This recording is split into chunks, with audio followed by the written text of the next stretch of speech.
Couchbase is the most robust document database there is. And while you can store any binary value as a document, we focus on JSON as the primary document format. Let's learn why. JSON has emerged along with the internet as a lightweight data interchange format. It's based on JavaScript, but it's nothing but a language-independent markup format for describing data structures. There are two key structures in use. Collections, often called objects, are sets of key value pairs. Now, these are wrapped in braces. And then there are ordered lists of values, often also called arrays, which are wrapped in brackets. Now, objects and arrays can be nested however you need. Elements are comma-separated, and you distinguish text, including keys, with quotes. Other values would be left unquoted. Let's look at a few examples. Here's an ordered list of strings, separated by commas. Most programming languages would treat the first element as being at position 0, but that's up to the language you choose to use with your data.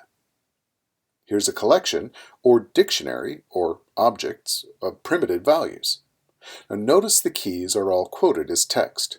Values are separated from their keys by a colon, and the numeric and Boolean values are left without quotes. Again, though, the specifics around interpretation could vary by the language you use. Couchbase Nickel treats JSON in a consistent way, of course, but is otherwise just storing and querying the documents for you. What you do with the documents in your code is up to you. Now you can nest arrays and objects, so you might have an ordered list of comma-delimited objects as shown here. And you could embed an ordered list as the value of one property of an object, as shown here with the pets list. All in all, JSON is a very powerful and flexible way to describe data structures as they're actually used by most code. Now at base, Couchbase stores key value pairs. Now those pairs could have a somewhat complex key like a date timestamp associated with a simple string value like a temperature reading. Or the pair could use some arbitrary but unique value as a key associated with a text document in a useful format such as JSON. Now as a result, the key to a stored document is commonly called its document ID and can be any string value up to 25 bytes or about 250 characters.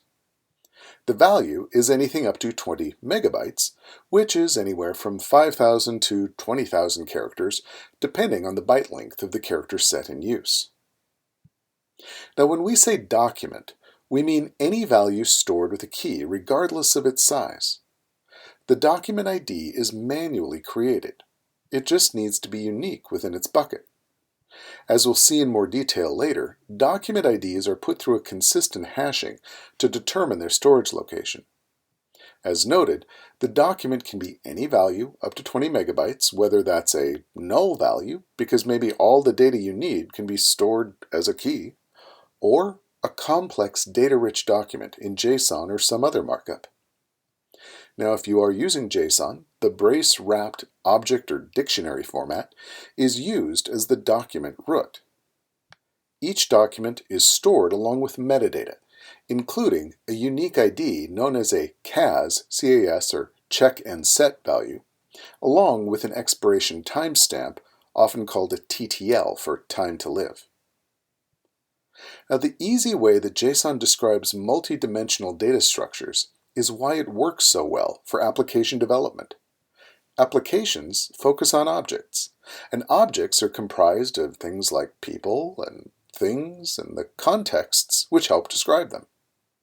As a result, multidimensional data structures, which could otherwise involve a lot of complex object relational mapping to generate the data structure you actually need out of a bunch of flat relational table rows, can be directly stored and retrieved, greatly simplifying your code. So to help put all this in context of Couchbase, let's introduce some key terms that we'll drill into throughout this course. A node is one instance of Couchbase Server, which may run on anything from commodity hardware to a managed container in the cloud. A cluster is one or more nodes networked together, sharing data across distributed buckets. A bucket is a logical key space of uniquely keyed documents evenly distributed across a cluster. And, as we've said, a document is one uniquely keyed value within one bucket, which may be anything from null to a large JSON document or any other binary value up to 20 megabytes. It's fair to ask, of course, since we're focusing so heavily on JSON here, is JSON well supported? Well, JSON's everywhere.